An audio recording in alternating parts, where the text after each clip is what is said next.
is up, fantasy fans? As always, I'm Shay from the channel Zachary Shay, and today I'm going to review the first Thomas Covenant trilogy by Stephen R. Donaldson. And he who wields white, wild magic gold is a paradox, for he is everything and nothing, hero and fool, potent, helpless, and with one word of truth or treachery, he will save or damn the earth, because he is mad, insane, cold and passionate, lost and found. Book 1, this isn't Book 1. Book 1, Lord Falsbane. Book 2, The Ill-Earth War. And Book 3, The Power That Preserves. So a lot of people say that this series is where Grimdark began, that it's a classic of the genre. And I see where they're coming from with that. I think it is very influential within the fantasy genre. I don't know if I would term it grimdark. I don't think it's quite as dark as what people think of when they say grimdark. I think what they mean by that is that the protagonist is very morally gray. I guess Thomas Covenant is not someone you want to root for. Thomas Covenant is a very flawed and very messed up individual. Trigger warning for this book, because I do think this will be a make or break point within this book. There is a very tragic, it's not graphically described, but it is present. There is a very tragic occurrence within book 1 that I found personally very heartbreaking. And it's an act of violence, an act of sexual violence that our protagonist, Thomas Covenant, commits on a young girl. It is abhorrent. I can honestly say that I don't forgive Thomas Covenant for what he did in book 1. Still to this day, I still think there's some things that you can't be redeemed from. That's my own personal belief. I know, that gets into when you get into theological debates and different philosophical debates. There's that question of like, can anyone be redeemed? I don't want to say definitively that he can't be redeemed for what he did, but I would say probably not. Within my own morality, the Zachary Shay morality, I would say probably not, but I don't want to make a blanket statement and say definitively not. But he does a very abhorrent thing. Now, do I consider him to be a monster? Do I think he is evil? No, I think he is a very flawed man who did a very, very, very evil act. And it's something that haunts him, and it haunts the victim. I don't think him feeling bad about it in any way excuses what he did, and I don't think Stephen R. Donaldson is trying to excuse what he did. And a lot of what follows in this trilogy spins out of those events. So in this book, we have the character Thomas Covenant, who is a writer in our world. He contracts leprosy. He becomes a leper. Wife leaves with their son, and he is alone. We deal with his isolation, his self-deprecation. It's not just his leprosy, though. It's his lack of self-care. His wife comments on this. How'd you let yourself get to this point? You weren't taking care of yourself. You weren't monitoring yourself the way you should. And that's very concerning for someone with leprosy, because any sort of injury can spiral into near fatal ailments. And Thomas Covenant, especially with the loss of his wife and son, he is a character that really drowns within his own melancholia. I've read melancholic characters before. I've read Jespar Trey Moresti from Dreams of the Dying. I've read, what are some other Depresso Espresso? Kaladin Stormblessed is, a popular version that a lot of people think of. There's Fitz from Realm of the Elderlings, though I think his depression is very understandable given his circumstances. And I'm not saying that's not the case for Thomas Covenant, but Thomas Covenant is a very miserable character, much more so than Fitz from the Realm of the Elderlings. Much, much more so, at least in my opinion. He is a way more miserable character, and that's usually juxtaposed to the beauty of the land. And as I was saying in the plot, so his wife leaves, he goes to this leprosarium, this center for people with leprosy. He learns how to care for himself. He goes back home, and the people of his town, this is just the basic pitch. I'm not going to get into real spoilers. Most of this is explained in the first 2 or 3 chapters. First, not even 20 pages. So he goes back to his hometown, and he gets a bill. It's either the gas bill, the water bill. I don't remember. It's been a little bit since I read book 1. And he needs to pay this bill, and they expect him to put it in the mailbox, and someone comes get it. He goes, no. I'm a man. They'll treat me like a man. I'm going in person. That's his act of defiance against the ailment that has taken over his body, is to say, no, I will not just stand by and be dehumanized. I am a human. I'm a person. I'm going to deliver this bill. And then in isekai fashion, he gets hit by a car and he gets magicked away to a fantasy world. The story really picks up when he finds himself in the land. He has been summoned by the henchman of Lord Fowl, the Despiser. We're not really sure as the reader, is he here to serve Lord Fowl or is he here to challenge Lord Fowl? And I don't want to tell you what that is. You're going to have to read and find out. If this sounds captivating to you, but you're really concerned about the trigger warning, I would advise against not. If it's that much of a concern for you, I would say no, because I don't even feel that triggered by things like that, and it did disturb me quite a bit, and there's some stuff in book 2 that disturbed me a little bit. But if you can power through that stuff, I'll say this: it is not gratuitous, it is not there for shock value. It does serve a purpose within the narrative. It serves the themes, it serves the character work, it serves the plot. It is crucial material within these novels. That being said, it doesn't make it any easier to read through, but I think Stephen R. Donaldson is a true scholar, and he is asking some really tough questions here. This is not something to just pick up and read. You have to be, I think going into these books, you need to be prepared for them, because they can sap you mentally in a way that I guess would be similar to, say, Dead House Gates from Malazan or Dreams of the Dying by Nicholas Lietzow. If you're not prepared going into it, these can be very depressing books, and they're written to be that way. Like, they're not supposed to be easy reads.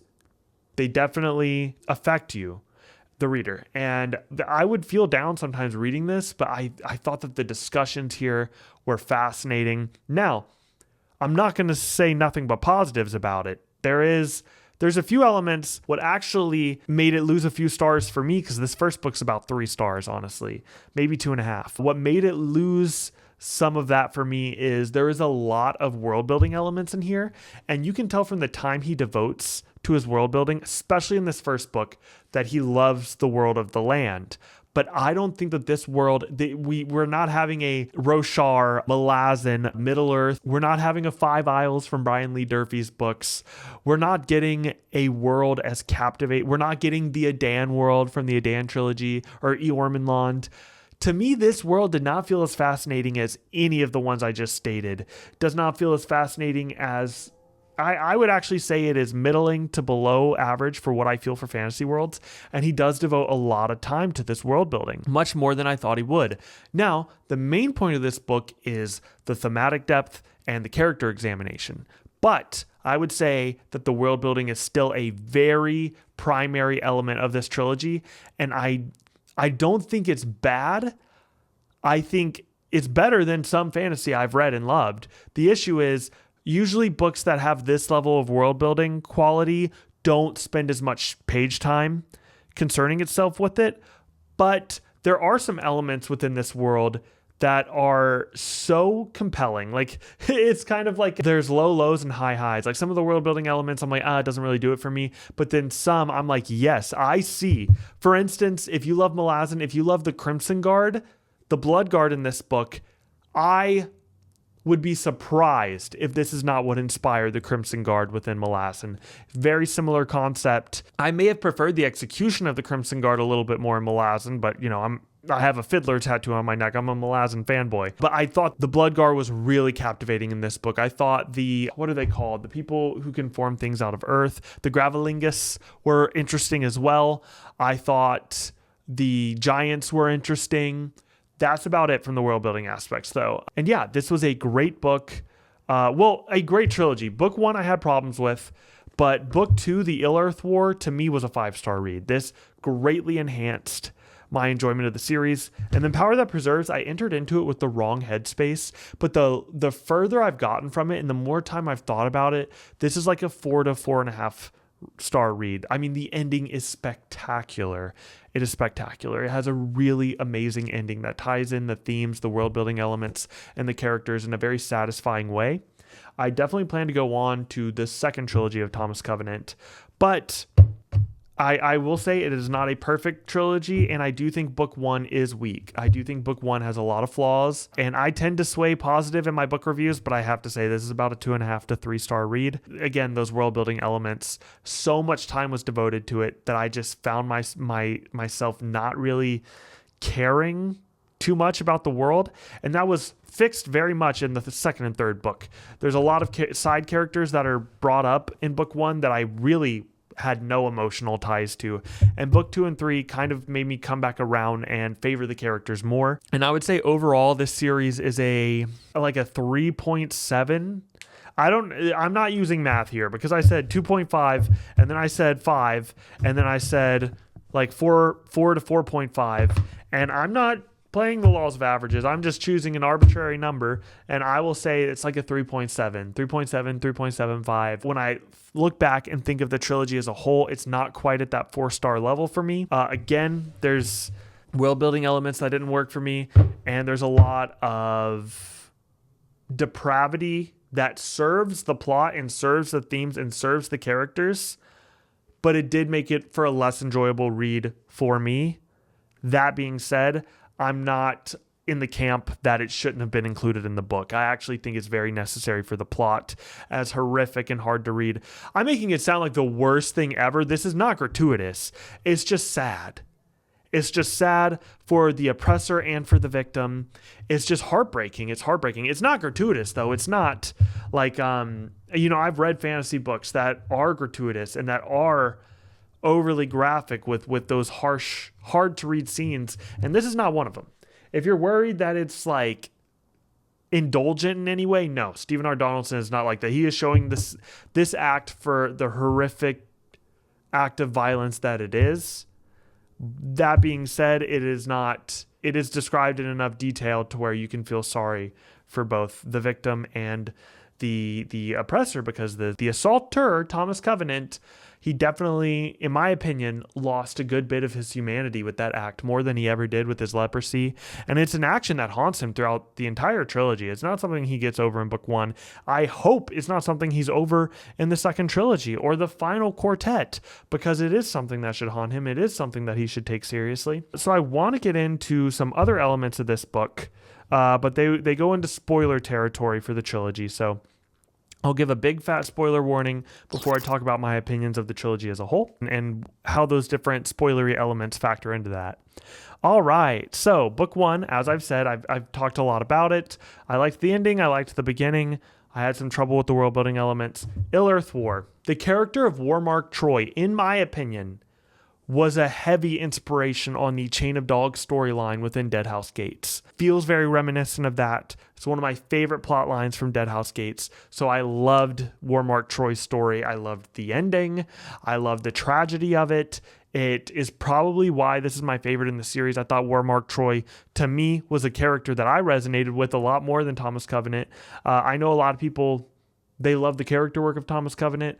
Like I said, the rape was too much. The assault was too much for me to forgive him. It's just something that continued to really grate at me throughout the series. And then also in this, there's like an Oedipus complex between him and his daughter. The daughter is in love with Covenant, and that I hated. That I thought was a little bit less necessary than what happened in book 1. I still think it served some of the themes, like you deal with if she's not really his daughter, if the land isn't real, if it is part of his delusions, then he should be able to sleep with this girl who claims to be his daughter, because none of it's real and he never really fathered a child. So by refusing to sleep with her and by viewing her as his daughter, he is admitting some form of belief in the world that is the land and the experiences that he's lived. That being said, I do not think the only way to stress these themes was through an Oedipus complex. I could have done without. And then Power That Preserves. I loved the character of Trioc. I loved what he dealt with. I actually feel like if he would have been the main character in this series, I could have found someone more easily to root for, because he was basically like, it's just so incredibly depressing that the victim of this violence was then in love with him her whole life. It's just heartbreaking. It rots my soul thinking about it. And again, that's probably why this is going to be lower on my list. I still, by the end of the series, I enjoyed my reading experience. I enjoyed Covenant as a character. I think the damage he has done can never be fixed. And I think he's just a vile man. He made some mistakes. I don't think he's evil, but I do think that one decision has marred him to the point where I can no longer see him as the hero of this story. The ending was so amazing, though, and I definitely want to continue reading Stephen R. Donaldson's works. I just don't know how quickly I'll go through them, because like I said, it is kind of a drain on me emotionally reading these books, just because, like I said, that's a decision that Covenant will never just be able to get over, and I feel like we as the reader cannot just get over it, and you have to sit with that, and it's tough. But yeah, those are my thoughts on the first Thomas Covenant trilogy by Stephen R. Donaldson. So thanks guys, peace.